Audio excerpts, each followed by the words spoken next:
Under the twin suns of the alien world Lorene, the air shimmered like glass. The market was loud with strange voices, engines humming, and the smell of hot metal and spice. Between all the noise, a young alien girl named Lyra stood still, clutching her brother in her arms. He was small, pale, and weak. His breathing was shallow and his lips had turned blue. Lyra looked scared but determined. Her long silver hair shone like liquid moonlight, her only treasure. She had tried everything.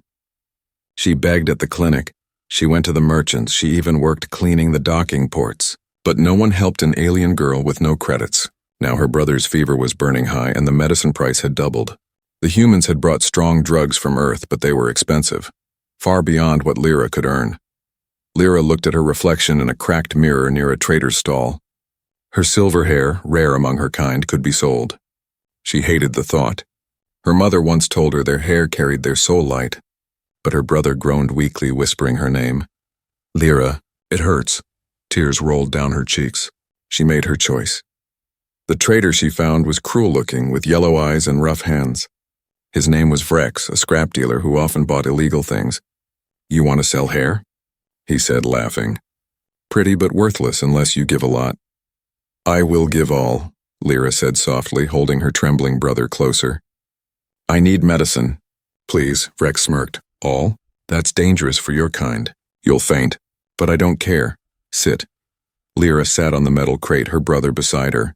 The scissors gleamed. She closed her eyes as the first strands fell. Each lock sparkled as it hit the ground, like small silver feathers. The crowd around began to whisper. Alien hair like that could buy half a ship engine if sold in the right system. But Vrex offered her only a few credits, not enough for medicine. When she protested, he shoved her roughly. "Take it or leave it. You aliens should be grateful." Her brother coughed harder and Lyra broke down. She held out her hand. "Please, anything. He's dying." That moment, a man's voice cut through the crowd. "What are you doing?" Everyone turned. A tall human in a white coat stepped forward.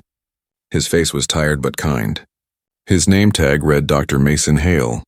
He had come to the alien district to inspect water filters. But what he saw stopped him cold. A little girl selling her hair to save her brother. Lyra froze, unsure if she should run. Humans often ignored or mocked aliens, but this one looked different. His eyes held concern, not disgust. Dr. Mason knelt beside her. "Why are you doing this?" She tried to hide her face. "I need medicine for my brother. The clinic won't help. I can't pay." Mason looked at the boy, skin pale, fever dangerously high. He touched the child's forehead and felt the heat. "He has lung fever," he said quietly. "He'll die if untreated." Vrex growled. "Back off, human." "She's making a deal with me." Mason stood, his voice sharp now. "You're cutting her hair for profit while her brother's dying?" Vrex sneered. "Not your problem, doctor.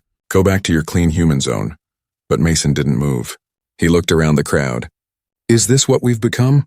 Watching a child sell her hair to live?" The crowd grew quiet. Some aliens turned away in shame. Others watched with curiosity. Mason bent down again, meeting Lyra's frightened eyes. "Come with me," he said gently. "I can help him," she shook her head. "You'll get in trouble." "They said humans can't treat us," he smiled faintly. "Then let them arrest me after he's safe." Her heart pounded. Could she trust him? Every instinct said no, humans always help their own. But something in his voice felt real. Her brother coughed again, weaker this time. She made her choice. Mason lifted the boy in his arms. "He's light," he muttered, then nodded to Lyra. "Stay close." As they walked out of the market, the crowd parted silently. Vrex shouted after them, "You'll regret this, human." But Mason didn't look back. Under the twin suns, Lyra followed the human doctor toward the forbidden medical zone. Her hands trembled, her heart raced, but for the first time in many nights, she felt a spark of hope. She whispered softly, "Please, don't let him die." And Mason, walking beside her, replied without turning, "Not while I'm breathing." The two figures, one human, one alien, disappeared into the bright horizon, unaware that their act of kindness had already been seen by hidden cameras above the market. Someone somewhere had noticed, and soon rules would be broken and lives would change forever. The twin suns were already sinking when Dr. Mason led Lyra and her brother through the narrow alleys behind the human clinic. The air smelled of dust and oil.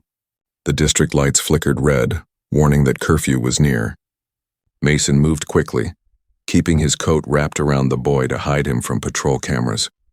Lyra followed close behind, her heart thumping with fear and disbelief. A human doctor was helping her. No one had ever done that before. They reached a side door with a faded sign, "Authorized personnel only."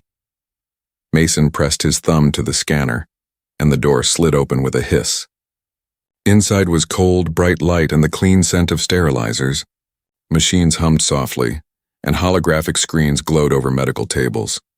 Lyra had never seen such things up close. To her it felt like stepping into another world, a forbidden one. Mason placed the boy carefully on the examination bed. "What's his name?" he asked. Lyra hesitated. "Taro," she whispered.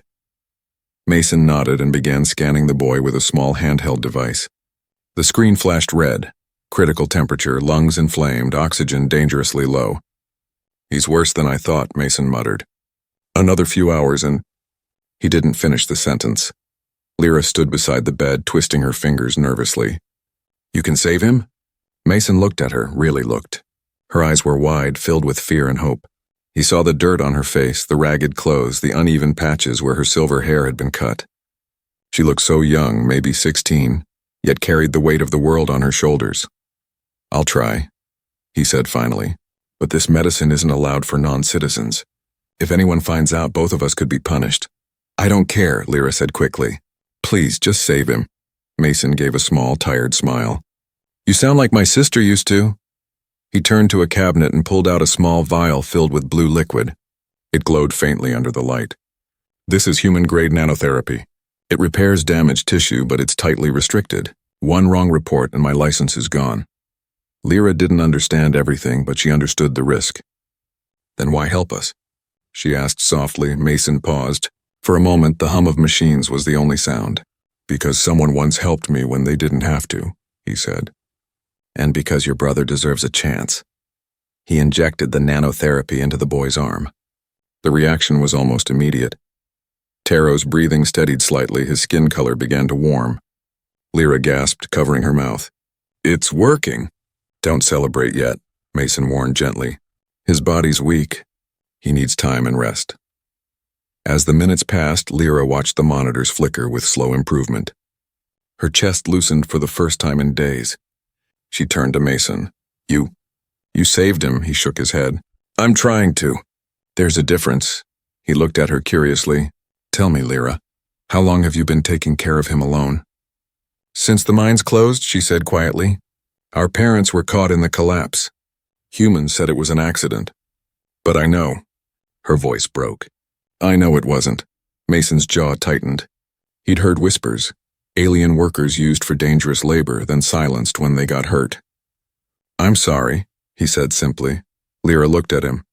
"You don't talk like other humans," he smiled faintly. "Maybe that's why they don't invite me to parties." She almost laughed, almost. But then she noticed a red light blinking near the door. Mason saw it too. His expression hardened. "Security sweep," he said quickly. "They're scanning for unauthorized life forms." Lyra froze. "They'll find us?" "Not if we move." Mason grabbed a blanket and covered Taro.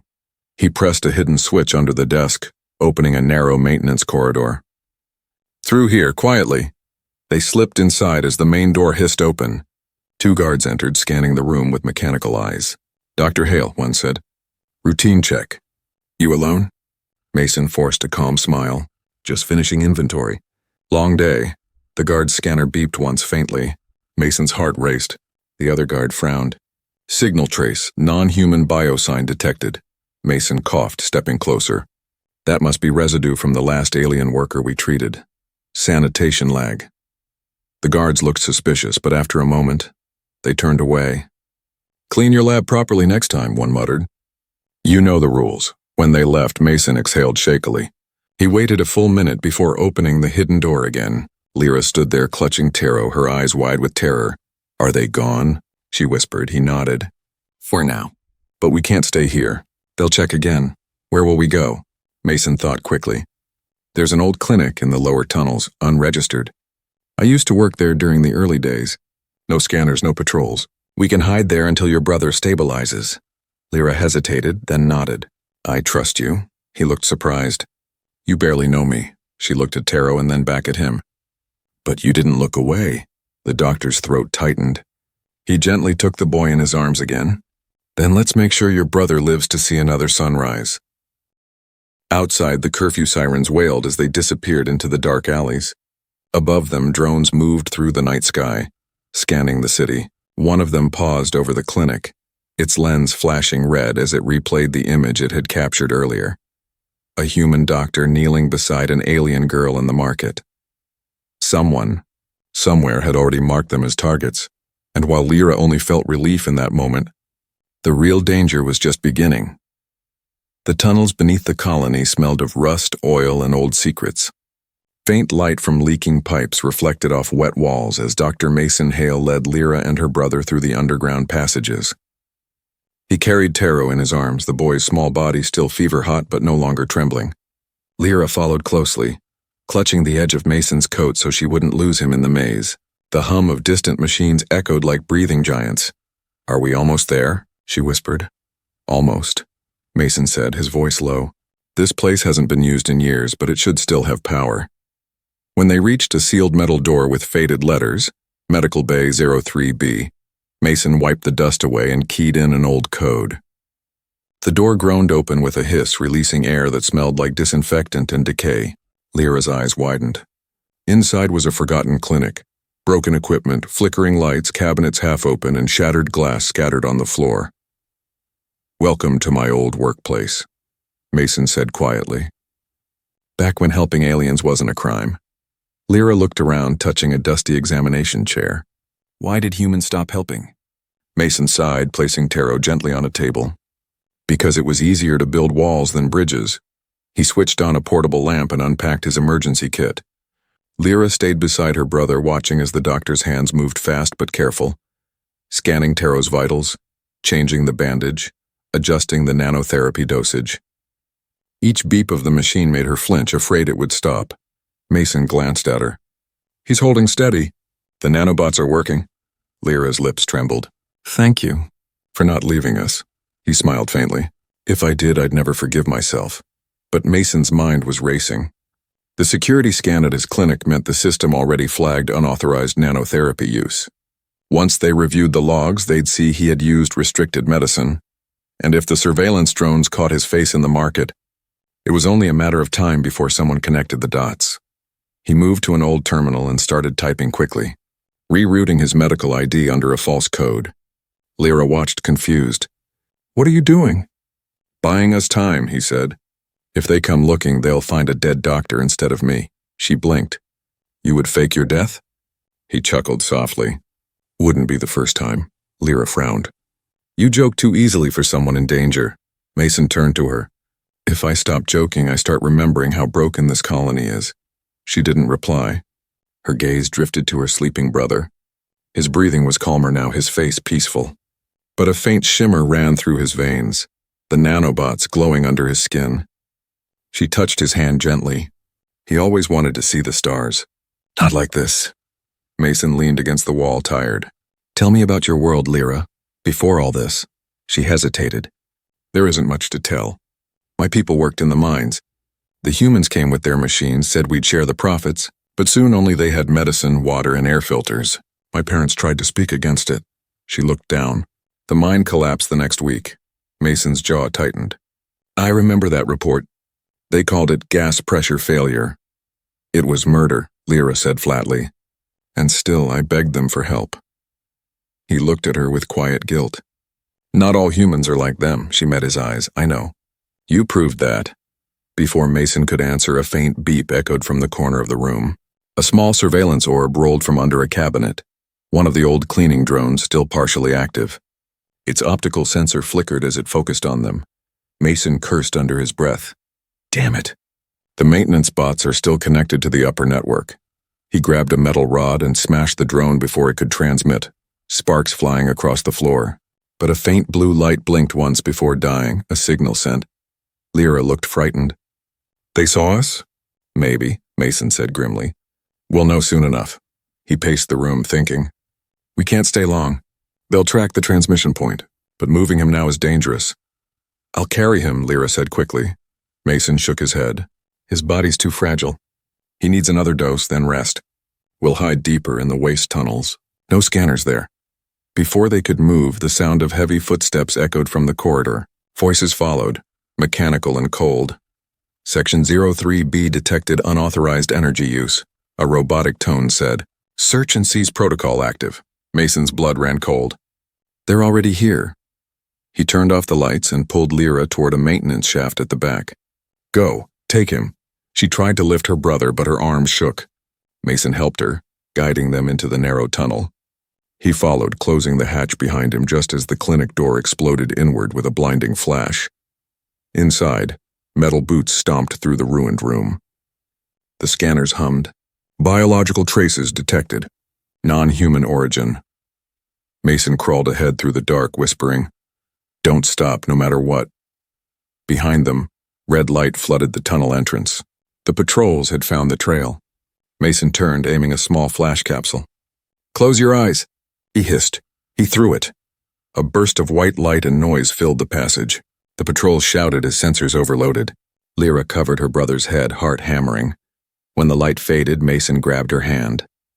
"Run!" They burst from the end of the shaft into a lower drainage corridor, the sound of water rushing below. Lyra gasped for air, trembling. Mason leaned against the wall, breathing hard. "They'll keep looking," he said, "but we'll move again before dawn." Lyra looked at him, a human doctor risking everything for an alien family. For the first time, she realized he wasn't just saving her brother. He was fighting something much bigger, a system that treated kindness as a crime. And as they disappeared deeper into the shadows, the colony above began to stir with new orders. Apprehend Dr. Mason Hale for aiding non-humans. The hunt had begun. The next morning, the colony's dawn came not with sunlight but with alarms. Red sirens wailed across the sky domes as the system broadcast. Unauthorized medical activity detected. Human doctors suspected. Search sectors initiated. Dr. Mason Hale woke to the echo of those words vibrating through the metal walls of the drainage tunnels. His head throbbed from exhaustion. Lyra sat nearby, holding Taro in her lap. The boy was breathing easier now, his fever nearly gone, but his skin was still pale as moonlight. Mason rubbed his eyes and whispered, "We're running out of time." He checked the portable monitor. Taro's vitals were steady in a small miracle. But the nanobots would soon demand another recharge dose, and that meant using forbidden human tech again. Every use left a trace on the network. Above them, patrol boots thundered down the corridors. Mason could almost feel the sensors sweeping the walls. The search net was tightening. Lyra looked up at him. "They're hunting you because of us." He gave a tired smile. "No, Lyra, they're hunting me because I broke their rule. I remembered what being human means." She wanted to answer, but a metallic bang echoed through the pipe. A small inspection drone hovered near the tunnel mouth, scanning for heat signatures. Mason swore under his breath. He grabbed a maintenance cover and shielded the three of them, turning off every device. The air grew heavy and still. The drone's light swept over them once, twice, then passed. Only when it disappeared did Lyra breathe again. "That was close, too close," Mason said. "We need shelter somewhere the patrols won't check." He thought for a moment, then his eyes lit up. The old refinery district. Most of it's abandoned, but one of my old colleagues, Dr. Kale, still works in the inspection unit nearby. If we can reach him, maybe he can stall the investigation. Lyra frowned. "Can you trust him?" Mason hesitated. "He was my mentor once. He taught me medicine, but he also taught me to never risk the system's anger. I don't know if he'll help, or turn me in." Still, they had no choice. Hours later, they slipped into the half-ruined refinery sector, a maze of broken machinery and rusting pipes. The sky above was a dull green haze from the gas vents. Mason wrapped Taro in his coat and motioned for Lyra to follow quietly. They found an old maintenance elevator that groaned to life when he forced it open. When they emerged at the top, they stood before a building with glowing signs. Central Medical Oversight. Lyra's hand tightened around Mason's sleeve. "If he betrays you, I'll handle it," Mason said softly. "Just keep your brother safe." He entered the building alone while Lyra hid behind the venting pipes outside. The interior was spotless and cold. Everything smelled of authority. Behind a glass wall, Dr. Kale was working. His silver hair and sharp eyes hadn't changed since the last time Mason saw him. Kale looked up, startled. "Mason, by the stars, you're supposed to be suspended. Do you know what's happening outside?" "I know," Mason said calmly. "That's why I'm here." Kale stepped closer, lowering his voice. "They're searching for a traitor who used restricted nanotech on an alien child." "Tell me it wasn't you." Mason didn't answer. His silence was enough. Kale's face hardened. "You're insane. Do you have any idea what you've done? They'll erase your record, revoke your citizenship, maybe worse." "I saved a dying boy," Mason said quietly. "If that's a crime, then maybe they should erase all of us." Kyle's jaw clenched. "You always let your emotions rule you." "I let my conscience rule me," Mason replied. Kyle sighed heavily, looking around the room as if the walls were listening. "Where are they now?" "The alien and her brother?" Mason hesitated. "Safe. You can't hide them forever," Kyle warned. "They'll find you." The council already issued an arrest warrant. Mason took a step forward. "Then stall them. Say the data logs were corrupted. Say I'm dead. Just give me 1 day to get them off-world." Kyle stared at him for a long moment. "You think I'd risk everything for you?" Mason met his eyes. "You already did once, when you saved me from expulsion years ago. I'm asking for that one last favor." Kale turned away, pacing. "You don't understand, Mason. They're not just watching. They're testing loyalty now. Every doctor is under review. If they even suspect I spoke to you, then tell them you didn't," Mason said softly. Silence filled the room. Then Kale sighed and pressed a button on his console. The lights dimmed slightly. "You have 6 hours," he muttered. "After that, I can't protect you." Mason exhaled in relief. "Thank you." But Kale's expression was grim. "Don't thank me yet. They're sending a full inspection team to your old clinic tonight. If they find traces of alien DNA..." Mason nodded. "I'll clean it up." As Mason left, Kale's assistant entered with a data pad. "Sir, the surveillance drone from Sector C recovered something," she said. Kale glanced at it and froze. On the screen was a still image of Lyra, her silver hair shining even in the dim light, standing beside Mason in the marketplace. Kale's heart sank. He whispered under his breath, "They already know." Outside, Mason hurried back to Lyra. "We have to move again," he said. "They're sending inspectors to my clinic. If they find anything, it's over." Lyra frowned. "You mean we go back?" He nodded grimly. "Yes, we have to erase every trace before they do." As they disappeared into the night, Kyle stood in his office staring at the frozen image on the screen. His fingers hovered over the report button. If he pressed it, Mason would be caught before dawn. But after a long pause, he closed the file instead. 6 hours, he whispered. "That's all I can give you, old friend." Meanwhile, far below, the inspection drones were already spreading through the tunnels, their sensors sweeping for life. And in the shadows, one human and one alien girl prepared for a race against time, to erase the truth before it erased them. Night fell like smoke over the colony. The neon signs of the upper district flickered in the mist, their colors bleeding across the metal streets. Deep below, in the shadowed alleys, Dr. Mason Hale tightened the straps of his worn medical bag and whispered, "We have 6 hours before the inspection team reaches the old clinic. If they find your brother's blood sample, it's over for all of us." Lyra nodded, clutching her sleeping brother close to her chest. Taro's breathing was soft but steady, his skin finally showing color again. "We'll make it," she said, though her voice trembled. Mason glanced at her, the exhaustion in her eyes, the dirt on her face, and the fierce determination beneath it all.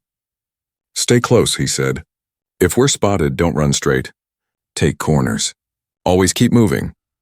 They slipped through the narrow service corridors, the hum of ventilation systems masking their footsteps. Above them, drones drifted like silver insects, their sensors glowing red as they scanned every heat signature in range. Mason led them through a maze of abandoned workshops, relying on memory and instinct. The old clinic was 3 sectors away, and already surrounded. By the time they reached the lower edge of Sector 12, sirens echoed faintly through the vents. Mason froze. "They're ahead of schedule," he whispered. The inspection team must have found the transmission from last night's maintenance drone. Lyra's grip on Taro tightened. "Then we go another way?" Mason shook his head. "No other way." We go through the transit hub, and we pray no one recognizes me. The hub was chaos even at night. Dozens of humans and aliens moved through the crowded space, trading, shouting, running errands before curfew. The smell of ozone and oil filled the air. Lyra kept her hood low, her silver hair hidden beneath scraps of cloth. Mason adjusted his mask, hoping his face wouldn't appear on the security feed yet. They were halfway through when a mechanical voice shouted, "Identify yourselves!" "Stop immediately!" 2 patrol drones swooped down, scanners flashing. Mason pulled Lyra behind a maintenance crate just as the first laser swept past them. The beam hit a metal pipe, sending sparks flying. People screamed and scattered. "Move!" Mason shouted, pulling Lyra into the side corridor. They dashed through steam vents, alarms blaring behind them. Mason's heart pounded in his ears. He wasn't a soldier, he was a doctor, but adrenaline sharpened every sense. A drone fired a stun pulse that hit the wall beside Lyra. She stumbled, almost dropping Taro. Mason caught her arm. "Are you hurt?" She shook her head, panting. "Just scared." "Good. That means you're still alive," he said, forcing a grin before leading them onward. They burst into an abandoned cargo tunnel, the sound of footsteps echoing behind. Mason glanced back. Security officers in black armor were closing in fast. He knew they'd shoot first and ask questions later. "This way," he said, ducking into a narrow duct that smelled of burnt circuits.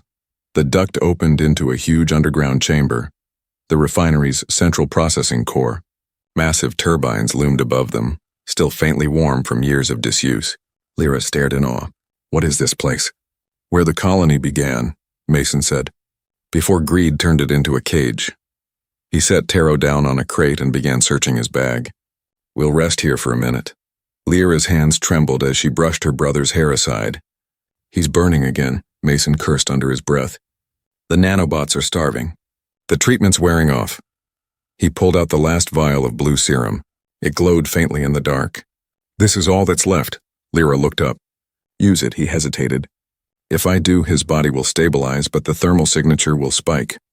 They'll see it on their scanners." She met his eyes fiercely. "Then let them see." "I won't let him die." Mason gave a slow nod and injected the serum. The reaction was instant. The boy gasped, a sharp breath filling his lungs, his eyes fluttering open. For one brief second, Lyra smiled. "He's awake!" But then Mason's wrist communicator beeped once, a proximity alert. "They've locked onto us," he said grimly. "We have to move now." He lifted Taro into his arms and they sprinted toward the exit. Floodlights suddenly blazed through the chamber as soldiers poured in from every entrance. "Freeze!" one shouted. "Hands where we can see them." Mason turned toward Lyra. "Go! Take your brother and run!" She shook her head wildly. "Not without you." He pushed her toward the side vent. "You promised to protect him." "Do it now." As the soldiers advanced, Mason grabbed a metal canister and hurled it into the nearest turbine. Sparks erupted. A chain of explosions followed, shaking the entire chamber. Smoke and heat filled the air. The soldiers scattered in confusion. Lyra dragged Taro into the vent as debris rained down. She looked back and saw Mason through the haze, standing tall amid the chaos. His silhouette glowed red in the firelight. "Mason!" she screamed. He turned toward her, his face calm even as the flames rose higher. "Run, Lyra!" he shouted. "Don't stop until you see the stars." A second explosion ripped through the refinery, cutting him from view. Lyra shielded her brother as the blast wave slammed through the tunnels. When the dust settled, the chamber behind them was gone. Only twisted metal remained. Hours later, under the cold light of the upper domes, soldiers found nothing but rubble and a scorched medical tag with the name Dr. Mason Hale. The official report would say he died resisting arrest. But miles away, in a quiet drainage pipe far beyond the scanner's reach, Lyra held her brother close and whispered through her tears, "He can't be gone." Not him. Taro, weak but awake, looked up at her. He said, "See the stars." Lyra stared at the dim glow through the cracks above, her heart breaking but her will hardening. "Then we'll find them, Taro," she said softly. For him, and somewhere far away deep in the shadows of the colony's wasteland, a man coughed weakly beneath the wreckage, burned, bleeding, but alive. Dr. Mason Hale opened his eyes to the sound of distant engines and whispered, "Still breathing, kid. Still breathing." The chase had ended. But the real fight was just beginning. The air was heavy with smoke and silence. Deep beneath the ruined refinery, Dr. Mason Hale stirred, coughing dust from his lungs. Pain seared through his ribs, his arm twisted wrong, but he was alive. The firelight from above cast a faint red glow through the cracks of the collapsed chamber. He could still hear the echo of the explosion that had saved Lyra and Taro. He tried to sit up, groaning as metal shifted beneath him. His hands were burned, his side bleeding, but his mind was sharp. "They'll think I'm dead," he muttered, forcing a weak smile. "Good. Let them." He pulled himself free from the rubble and staggered toward a maintenance corridor that led deeper underground. Every step sent pain shooting through his leg, but he kept going. Somewhere above, alarms still blared. The inspection teams were sweeping the ruins, but none expected to find a man they'd already declared dead. Meanwhile, miles away, Lyra and Taro hid inside a broken cargo hauler resting in the wastelands outside the colony walls. The desert winds howled around them, carrying the scent of ash and ozone. Lyra stared at the horizon, her face streaked with soot and tears. "He told us to run," she whispered. "But he's still there." Taro stirred weakly beside her. "He saved me, Lyra. You have to save him." She clenched her fists. "I will. Even if the whole colony stands in my way." Back in the tunnels, Mason collapsed beside an old storage crate, barely conscious. His vision swam. The wound in his side was deep, his medical bag lost in the blast. He tore a strip from his sleeve and pressed it against the bleeding. "Guess I'm my own patient now," he whispered, forcing a dry laugh. A faint voice broke the silence. "You shouldn't be alive, human." Mason turned sharply. From the shadows emerged three figures, alien scavengers. Their skin shimmered dark bronze under the dim lights, their eyes glinting like glass. The leader, a tall woman with black tattoos along her neck, studied him curiously. "Dr. Hale," she said in a rough accent. "The one who broke the laws of purity. The one who treated our kind." He tensed, ready to fight, though he could barely stand. "You here to finish what the soldiers started?" The woman chuckled. "No, we saw what you did in the refinery. The explosion lit the night sky." "Brave for a human. Foolish," he corrected weakly. "Sometimes both mean the same thing." They offered him water, bitter but clean. Mason drank greedily. "Why help me?" he asked. The woman shrugged. "Because my sister once died outside your clinic's door and no one opened it. Maybe I want to see if one human can do what others could not." Mason looked down. "Your sister's death was never forgotten by me." I remembered her face. The alien nodded slowly. "Then we are even. We'll take you to the desert camp. The machines do not search there." He hesitated, then nodded. "Fine. But if the patrols find you because of me—" "They won't," she interrupted. "We've been ghosts longer than you've been a doctor." While Mason was carried into the desert by his unlikely rescuers, Lyra made her own decision. She wouldn't hide anymore. Under the dead moon, she wrapped Taro in a blanket and left him in the care of an old vendor who owed her a favor. "If I don't come back," she said, "keep him safe." "Where are you going?" the old man asked. "To bring him home," she replied. She headed back toward the colony, through the wastelands where abandoned drones lay half buried in dust. The path was dangerous, but her mind was clear. She moved like a shadow, guided by instinct and fury. At dawn, Mason woke inside a tent, alien tech patched with scraps of cloth and metal. The woman who saved him handed him a steaming cup of green fluid. "Drink," she said. "You heal fast for a human." He managed a weak smile. "Practice." She crouched beside him. "What will you do now?" "I need to find the girl and her brother," he said, sitting up despite the pain. "They think I'm dead, but they're still in danger." The woman studied him. "You'd risk your life again for them?" "Not just for them," Mason said. "For what's right." She smiled faintly. "Then you are truly mad. I like that." Outside the tent, engines roared, human patrol craft sweeping the desert. Mason's heart raced. "They're still searching," he said.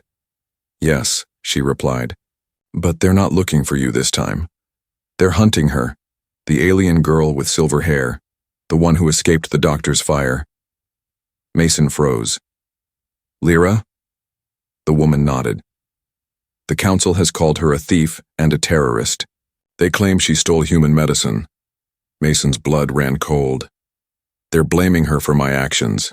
He stood, ignoring the pain. Where? Near the colony gate, the woman said. But you can't reach it in time. Watch me. Mason grabbed his damaged medkit and limped toward the open desert. The sun was rising, turning the sand silver, the same color as Lyra's hair. At that moment, on the outskirts of the colony, Lyra ran across the open field as patrol lights hunted her shadow. The council guards shouted for her to stop. A laser shot grazed her arm, but she kept running. Ahead, the gates loomed tall and cold, sealing her away from the stars. Then a voice called from behind the dunes. Lyra, down! She dove just as a flare burst above, blinding the soldiers. Through the dust came a limping figure. Mason, alive, defiant, with a metal pipe in one hand and fire in his eyes. Lyra's heart stopped. You're alive. He smiled painfully. Told you I'd keep breathing. The soldiers regrouped, shouting commands. Mason pulled her behind cover. They want you, not me now, he said. And that means they'll shoot to kill. Lyra's eyes burned. Then we fight. Mason nodded. Together this time.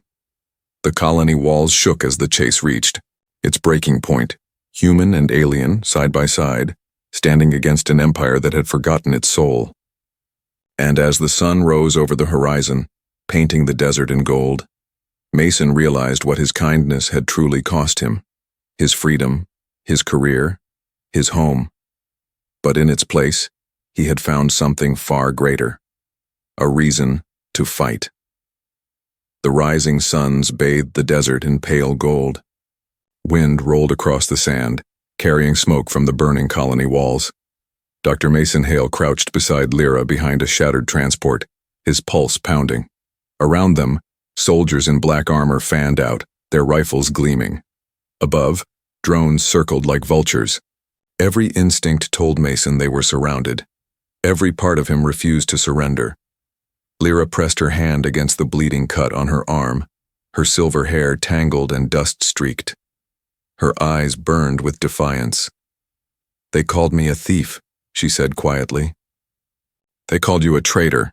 Mason's lips twitched into a tired smile. Then I guess we make a good team.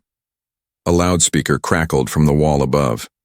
Dr. Hale, you are charged with violating interspecies medical laws and aiding alien fugitives. Surrender now and you will receive a fair trial. Mason laughed bitterly. Fair trial? That's a new phrase around here. Lyra gripped the side of the transport.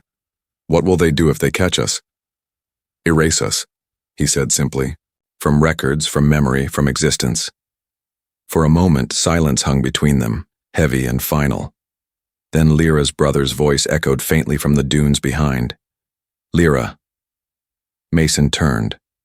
Tara was there, weak but alive, guided by one of the alien scavengers who had saved Mason earlier. The sight gave Lyra new strength. She sprinted toward him just as another drone fired, a burst of plasma lighting the sand. Mason jumped in front, shielding her with his body. The beam seared his shoulder, knocking him down. Mason! Lyra cried, dragging him behind a piece of broken machinery. His sleeve smoked, but he forced a grin. Still breathing. Told you I'd make a habit of it. The alien scavenger fired a small pulse gun, hitting one of the drones. It exploded in a burst of sparks, raining metal across the dunes. You two really know how to attract attention, she muttered. Mason winced. You have no idea. Lyra knelt beside him, her hands shaking. We can't win this fight. He met her gaze. Maybe not. But we can show them something they'll never forget. She frowned. What do you mean? Mason pulled a small, charred data chip from his coat, the one he had saved from his clinic before the blast. Every scan, every report, every recording of alien children dying because humans refused to treat them, it's all here. If we upload this, the whole system sees the truth. Lyra's eyes widened. They'll destroy you for that. He smiled faintly. I'm already destroyed, but maybe this will save someone else. The scavenger pointed toward the colony wall. There's a transmitter tower at the top. If you reach it, you can send your message to every sector. But it's suicide. The guards will see you. Mason stood wincing. Good thing I stopped believing in odds. Lyra stepped forward. You're not going alone. Together, they dashed toward the wall as the scavenger and her crew drew the soldiers' fire. Plasma bolts scorched the ground, dust exploding around them. Mason half limped, half ran, clutching the data chip in one hand. Lyra climbed beside him, using exposed cables as a ladder. A siren wailed, the last warning before the colony gates sealed permanently. Mason reached the control panel, wires sparking from previous damage. He jammed the chip into the slot, typing rapidly. Come on, come on. The console beeped. Upload initiated. Below, soldiers swarmed the base of the wall, one aimed directly at Lyra. She threw herself over Mason as the shot fired, missing by inches. You're supposed to be the smart one, she yelled. I'm improvising, he shouted back, fingers flying over the controls. The progress bar crawled slowly upward, 62%, 73%, 89%. Then the screen flashed red. Connection interference detected. Lyra looked at him. They're jamming it. Mason's hands trembled. Then we boost it manually. He tore a power cable free, sparks flying, and jammed it into the console. The overload sent a shock through his arm, but the system roared to life. The screen flashed again. Upload complete. Across the colony, every public display flickered. The council's daily broadcast dissolved into raw footage. Alien children dying in clinics, denied medicine, workers beaten, families starving. Then a single image appeared. Mason kneeling beside Lyra in the marketplace, handing her hope instead of cruelty. The colony froze. On the wall, smoke rose from the console. Mason collapsed, the surge having burned through his body. Lyra caught him, tears streaking her dusty cheeks. Mason, please stay awake. He smiled weakly, his voice barely a whisper. You did it. They'll see now. They'll know. Don't talk like that, she begged. You're going to live. His gaze softened. Maybe not here, but what we started, it's bigger than both of us. She gripped his hand tightly. Then I'll finish it, I promise. He looked at her one last time, eyes glinting in the twin sunrise. That's all I needed to hear. Mason's hand went still. The morning wind swept over them, carrying the sound of alarms turning into shouts, not of anger this time, but of awakening. Hours later, as the suns climbed high, Lyra stood with Taro and the scavengers at the edge of the desert. The colony gates had fallen silent. For the first time, humans and aliens stood together in the streets, watching the truth unfold. Lyra looked toward the horizon. He said to see the stars, she whispered. Taro tugged her sleeve, pointing upward. Through the thinning clouds, the first stars of evening began to appear. She smiled through her tears. We will, Mason. I promise. As the wind carried silver strands of her hair into the light, it shimmered like hope itself, a reminder of the man who had chosen compassion over obedience, and whose kindness had changed a world that had forgotten how to care. The dawn had come, and with it the promise of something new, not human, not alien, but together,